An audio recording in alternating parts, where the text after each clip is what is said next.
There's a list on Connie Hatch's refrigerator that she's been keeping since 2014. It's written in blue ink on a yellow legal pad, held up by a magnet shaped like a cow that her granddaughter brought back from a school trip to Salt Lake. The list doesn't have a title. It doesn't need one. Everyone in the family knows what it is. March 14th, South Pasture near the ditch. 2 hours. May 3rd, East Side by the old windmill. Hour and a half. June 19th, under the cottonwood in the bull lot. 3 hours. Kids drove out looking for him. August 8th, middle of the hayfield. Fell asleep on the tractor seat, tractor still running. October 2nd, leaning against a fence post in the heifer pasture. Standing up, asleep standing up. 47 entries over 10 years. 47 times that Connie's husband Boyd, 73 years old, 5th generation on the same ground in Sanpete County, Utah, fell asleep somewhere on the ranch and somebody had to go find him. Boyd doesn't have a medical condition. He's not narcoleptic. He doesn't drink. He's just a man who's been waking up at 4:30 every morning for 51 years, working until the work is done, and occasionally sitting down in the wrong place at the wrong time of day when the sun is warm and his body decides, without consulting his brain, that the schedule has been renegotiated. He's been doing it since he was 22. That was the year his father Glendon handed him the keys to the feed truck and said, "Your turn, son. I'll be on the porch if you need me."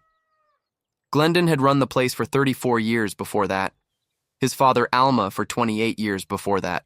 The Hatch name had been on this ground since 1889, when Boyd's great-great-grandfather brought 30 head of cattle into Sanpete County on a handshake deal with the territorial government and a faith that the grass would hold. The grass held. 5 generations later, it was still holding. Boyd met Connie at a church dance in Ephraim in 1973. She was 19, worked at the grocery in Monty, had never been on a ranch, and had no intention of living on one. Boyd was 22, smelled like hay and diesel, had dirt under his fingernails that wouldn't come out regardless of how long he scrubbed. He asked her to dance twice. She said yes once. He took that as encouragement. They married in 74. Connie moved onto the ranch and learned the things that ranch wives learn. That 4:30 means 4:30. That calving season means no sleep for 3 weeks. That the checking account balance depends on the weather and the market and the price of hay, none of which you can control. She learned to drive the feed truck when Boyd was sick. Learned to pull a calf when Boyd was in the field. Learned that the man she married would fall asleep anywhere the sun was warm and the wind was still. And that worrying about it was a waste of energy she needed for everything else. The first time he fell asleep in the pasture was the spring of 76. Connie was pregnant with their first. Boyd had been up since 3:30 for a difficult calving and had gone out at noon to check the bullpen. She found him 2 hours later sitting against a fence post with his hat over his face and a 2-year-old bull grazing 4 feet away. She was scared half to death. Boyd woke up, pushed his hat back, and said, "What?" Like falling asleep next to a bull was the most natural thing in the world. It was. For him. 51 years of evidence said so. Connie stopped worrying about it around entry number 12 on the list. She worried for the first 11 because that's what wives do. Then she realized that Boyd had been falling asleep in pastures since before the list existed, and nothing had ever happened to him. Not from the weather, not from the terrain, and not from the cattle. Especially not from the cattle. Boyd ran 1,800 acres of mountain pasture and irrigated valley ground at the base of the Wasatch Plateau. Angus and Angus Hereford crosses, 300 cows, 5 bulls. The operation had been in the Hatch family since Boyd's great-great-grandfather brought the first cattle into Sanpete County in 1889 on a handshake deal with the territorial government. The bulls were big. The biggest, a 9-year-old registered Angus named Dutch, was 1,600 pounds. The others ranged from 12 to 1,400. These were not small animals. A 1,600-pound bull stepping on a sleeping human would break ribs, crush a pelvis, end a life. The physics are simple. The consequence is permanent. And yet, in 51 years of Boyd Hatch falling asleep in pastures, corrals, holding pens, and one memorable occasion in the loading chute itself, not one bull had ever stepped on him, not one cow, not one calf. He'd woken up with cattle grazing 3 feet away. He'd woken up with a bull standing directly over him, straddling his body without touching it. He'd woken up with hoofprints in the dirt 6 inches from his head that hadn't been there when he fell asleep. The cattle walked around him, every time, without exception. Boyd never thought about why. For 50 years, the answer was obvious. They see me, they walk around me, same way they walk around a log or a rock or a water trough. I'm an obstacle. They avoid obstacles. End of conversation. His grandson changed the conversation. Wyatt Hatch was 23, the youngest of Boyd and Connie's 7 grandchildren. He'd grown up running around this ranch the way all the grandkids did. Summers chasing calves through the corrals, winters breaking ice on troughs with a sledgehammer that was heavier than he was. Boyd taught him to ride at 6, to cut a cow from the herd at 10, to pull a calf at 14. The same lessons in the same order in the same pastures that Glendon had taught Boyd and Alma had taught Glendon. But Wyatt was different from the other grandkids. He asked questions that the others didn't. Not nuisance questions. Questions that had weight. Why do the cows always drink in the same order? Why does Dutch stand on the east side of the herd at night? Why do the calves follow their mothers differently in summer than in winter? Boyd would answer with whatever he knew, which was considerable but unscientific. And Wyatt would nod and write something in a pocket notebook that he carried everywhere. At 16, Wyatt told Boyd he wanted to study animal science at Utah State. Boyd's response was, "You can learn more about cattle from this pasture than any classroom in Logan," which was true in the way that experienced men believe their experience covers everything, and wrong in the way that experienced men discover when their grandchildren come back with data. Wyatt was now in his 2nd year of a master's program in animal science at Utah State. His research focus was livestock behavioral ecology, the study of why animals do what they do in the environments where they do it. His thesis advisor, Dr. Sarah Lindholm, had been studying cattle spatial behavior for 15 years. Wyatt came home for Thanksgiving. The Hatch Thanksgiving was the same every year. 22 people in a dining room built for 12. The table extended with plywood and sawhorses covered in a tablecloth that Connie's mother had sewn in 1961. Turkey, mashed potatoes, green bean casserole from a recipe that Connie had clipped from a magazine in '79 and taped inside the cupboard door where it still lived. The stuffing that nobody liked but everyone ate because Glendon's wife Pearl had made it every year until she died in '94, and removing it from the menu would have felt like removing her from the table. The house smelled the way it always smelled on Thanksgiving.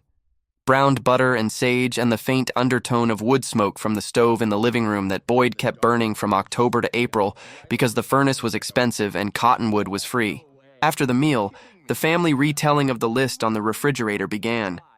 This was also tradition. His Aunt Diane doing an impression of Connie calling the kids to go find Grandpa in the south pasture. His Uncle Mike telling the story about the time Boyd fell asleep in the loading chute and the cattle went through around him without waking him up.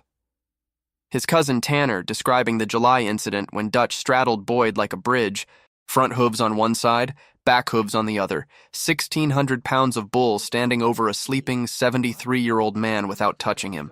The family laughing, Boyd eating pie and not dignifying any of it with a response.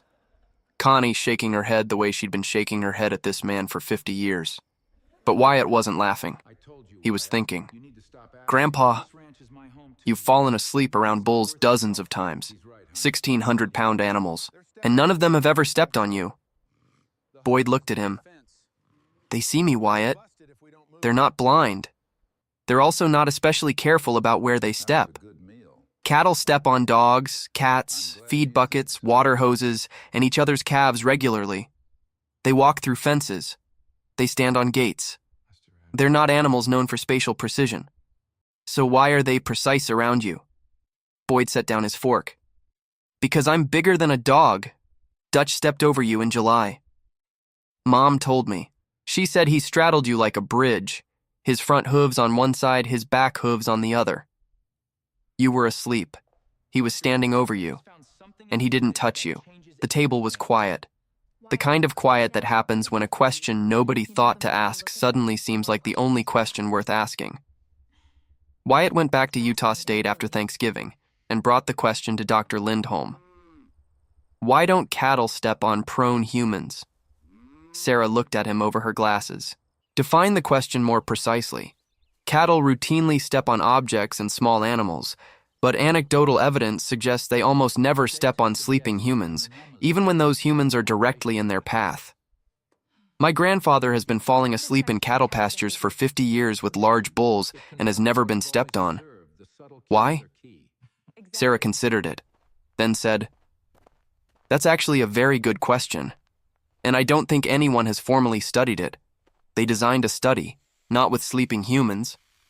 The ethics board would have shut that down in an afternoon, with human-shaped objects of different properties placed in cattle paths on rangeland. The experiment used 4 types of ground-level objects placed in areas where cattle regularly walked: paths to water, paths to mineral feeders, paths to shade. Object 1, a wooden log, roughly human-sized, placed across a cattle path. Object 2, a foam mannequin, human-shaped, room temperature, no movement. Object 3, a heated foam mannequin with a warming element inside set to 98.6 degrees, simulating body heat. Object 4, the heated mannequin with a small mechanical device that produced rhythmic vibrations at the frequency of human breathing, approximately 12 to 16 cycles per minute. They ran the trial across 3 ranches in San Pete County over 4 months. GPS collars on the cattle tracked movement patterns around each object. Cameras recorded interactions. The results were clear and surprising. Object 1, the log. Cattle stepped on it regularly. 43% of cattle that encountered the log made physical contact with it. They didn't care. A log is a log. They walked over it or on it without hesitation. Object 2, the room temperature mannequin. Cattle avoided it at a moderate distance. Average clearance of about 3 feet. Visual recognition of human shape triggered a general avoidance response. Standard prey animal caution around an unfamiliar object. Object 3, the heated mannequin. Cattle avoided it at a greater distance. Average clearance of 5 feet. The heat signature added information that the visual shape alone didn't provide. The cattle's infrared sensing ability, documented in their nasal passages and around their eyes, detected the thermal difference between the warm mannequin and the ambient ground temperature. A warm human-shaped object on the ground registered differently than a cold one. Object 4, the heated mannequin with breathing vibrations. This is where the data got interesting. Cattle didn't just avoid Object 4, they adjusted their gait. When approaching the heated breathing mannequin, cattle slowed down. Their stride shortened. Their hoof placement became deliberate, each step landing with measurable precision compared to their normal walking gait. And they gave the object an average clearance of 7.5 feet, more than twice the clearance of the room temperature mannequin. The breathing vibrations were the key. Sarah explained it to Wyatt in her office, using the data charts from 4 months of fieldwork. Cattle detect ground vibrations through their hooves. The hoof wall is rigid, but the internal structures, the digital cushion, the corium, the network of blood vessels inside the hoof capsule, are highly sensitive to pressure and vibration. They can detect differences in ground texture, moisture content, and subsurface stability through their feet. A sleeping human produces vibrations, not visible ones, not audible ones. But the rhythmic expansion and contraction of a breathing chest transmits micro-vibrations into the ground at a frequency of 12 to 16 cycles per minute. Those vibrations travel through soil at a range that varies with density. But on typical rangeland, they're detectable within about 8 to 10 feet. The cattle aren't seeing the sleeping human and deciding to be careful. They're feeling the sleeping human through the ground before they're close enough to step on them. The vibrations register in the hoof's sensory system and trigger an automatic gait adjustment. Shorter stride, more precise placement, wider clearance. It's not kindness. It's not habit. It's not training. It's a prey animal's ground detection system identifying a living body on the ground and classifying it as something to navigate around with precision. But there was a second finding that made Sarah sit back in her chair. The breathing frequency matters. Object 4 was set at 12 to 16 cycles per minute, normal human respiratory rate during sleep. When they tested a second frequency, faster, at 25 to 30 cycles per minute, simulating a distressed or awake human, the cattle response changed. Instead of the calm gait adjustment and wide clearance, the cattle showed stress behaviors. Higher head carriage, faster movement, shorter clearance. Some animals changed direction entirely to avoid the fast-breathing object. A sleeping human breathes slowly. A panicking human breathes fast. The cattle respond differently to each because the ground vibrations carry different information. Slow breathing means, this thing on the ground is alive but not active. Navigate around it. Fast breathing means, this thing on the ground is alive and agitated. Something may be wrong. Increased caution or avoidance. The distinction explained something that ranchers have known anecdotally for generations but never quantified. If you fall down in a cattle pen and lie still, the cattle will walk around you. If you fall down and thrash, the cattle will panic, and the risk of being stepped on increases dramatically. The folk wisdom was always, if you get knocked down, play dead. The science now said, it's not playing dead that saves you. It's the change in your breathing frequency that changes how the cattle's hooves read you through the ground. Wyatt drove home to Sanpete County with the data in December. Found Boyd in the barn, sharpening a hay hook. Grandpa, I know why the bulls don't step on you. Boyd looked at him. Because they see me. No. Because they feel you. Through the ground. When you're asleep, your breathing sends vibrations into the soil at a frequency their hooves can detect. Their feet know you're there before their eyes do, and their gait automatically adjusts to step around you. Boyd was quiet. He looked at his hands. The hands that had been working this ground for 51 years. Then he looked at his boots. The boots that stood on the same dirt that carried the vibrations his grandson was describing. You're telling me the ground talks to them. I'm telling you the ground talks to their feet. And your breathing is part of the conversation. Boyd processed this the way he processed most new information. Slowly, with his jaw working and his eyes focused on something in the middle distance that only he could see. He set the hay hook against the wall, walked to the barn door, stood there with his hands on the frame, looking out at the pasture where Dutch was grazing with the herd in the December sun. 1,600 pounds of Angus standing on the same ground that Boyd's great-great-grandfather had brought the first cattle onto in 1889. 5 generations of hatchmen had walked this dirt, slept on it, worked it, been buried in it. Alma in the church cemetery in Ephraim, Glendon in the family plot on the South Hill where you could see the whole valley from the headstone if you stood at the right angle, and the whole time, the ground had been carrying messages between the animals and the humans that neither side knew about. Boyd's breathing going into the soil carrying it to the hooves adjusting. A conversation happening under the surface of everything, silent, constant, older than the ranch itself. Boyd thought about his father Glendon, about the afternoon in 1987 when Boyd had found Glendon asleep in the bull lot with 3 bulls grazing around him. Boyd was 26 then. He'd panicked, ran into the lot shouting, the bulls scattered. Glendon woke up irritated. What the hell, son? I was resting.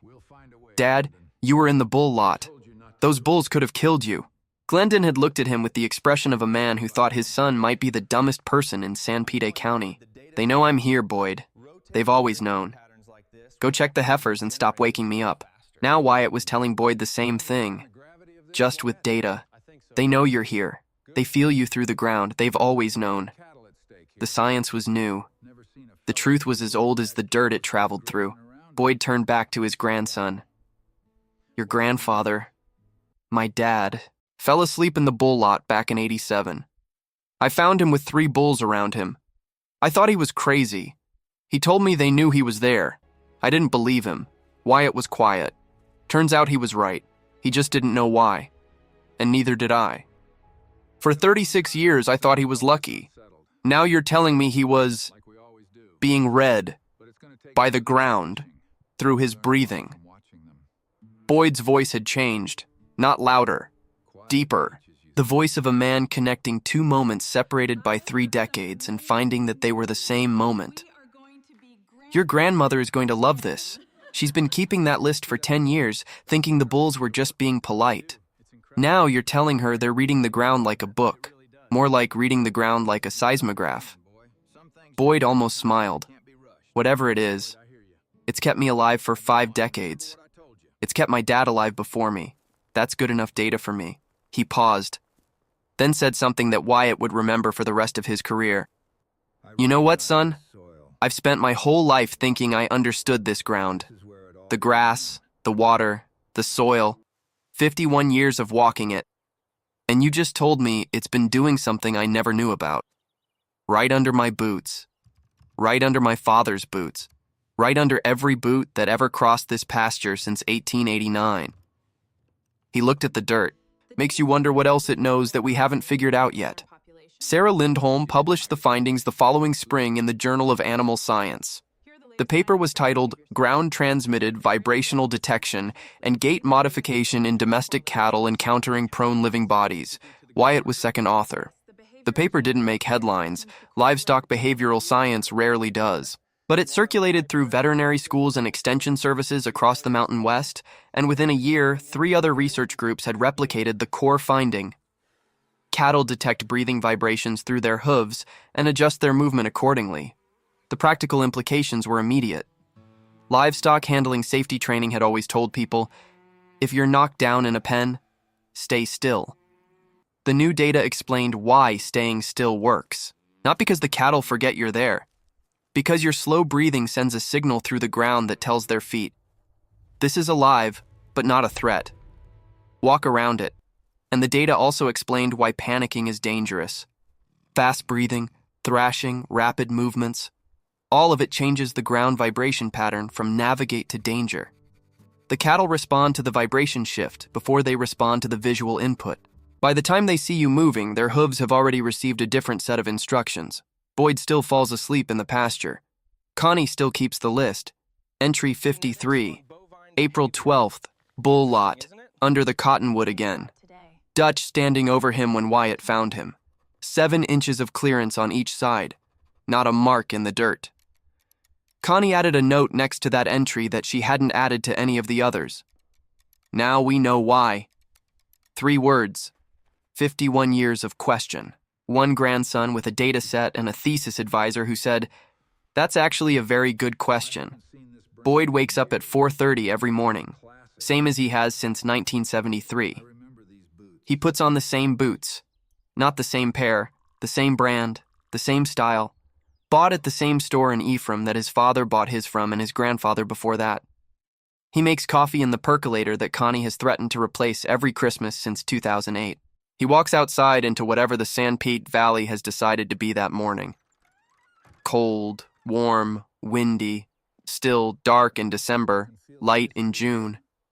And the ground is there. Same ground. Same dirt that carried messages between cattle hooves and human lungs before anyone knew it was happening, before the science, before the paper, before a kid with a notebook asked a question that 51 years of experience hadn't thought to ask. Boyd walks to the barn. Dutch is usually at the fence, watching. Not because he needs anything, because that's what old bulls do. They watch the morning arrive, and the man who feeds them arrive with it. 2 old animals performing the same routine they've performed for years. One on 2 legs, one on 4. Neither one in a hurry. Some mornings, after the feeding is done, and the sun comes up over the Wasatch Plateau, and the valley fills with the kind of light that makes you understand why 5 generations of hatchmen chose this ground and stayed, Boyd sits down. Against a fence post, under the cottonwood, on the tailgate of the truck, wherever the sun catches him and the wind can't. And he falls asleep. His breathing slows. 12 cycles per minute. The vibrations travel through his body into the ground, through the soil, to the hooves of every animal in the pasture. And the cattle adjust, shorten their stride, widen their path, navigate around the sleeping man with a precision that science can now measure but couldn't improve if it tried. Boyd doesn't dream about the ranch when he sleeps out there. Connie asked him once. He said he doesn't dream about anything, just rests. The deepest rest he gets. Better than the bed. Better than the house. Something about being on the ground with the cattle around him and the sun on his face that lets his body stop working in a way that four walls and a ceiling never quite achieve. Maybe it's the sound. Maybe it's the smell. Maybe it's the 51 years of trust built between a man and the animals he spent his life caring for. Or maybe it's the ground. The same ground his great-great-grandfather stood on in 1889. The same ground his grandfather Alma worked until his hands couldn't close anymore. The same ground his father Glendon fell asleep on in 1987 while 3 bulls grazed around him and a 26-year-old Boyd panicked for no reason. The ground that has been holding this family's weight for 135 years, carrying their footsteps, carrying their cattle, carrying the vibrations of their breathing when they finally sit down and stop. The bulls knew first. They always do, but the ground knew before them. And it's been keeping the conversation going. Under every boot, under every hoof, under every sleeping body that trusted the pasture enough to close its eyes. Since the first day someone walked this dirt and the dirt decided to remember.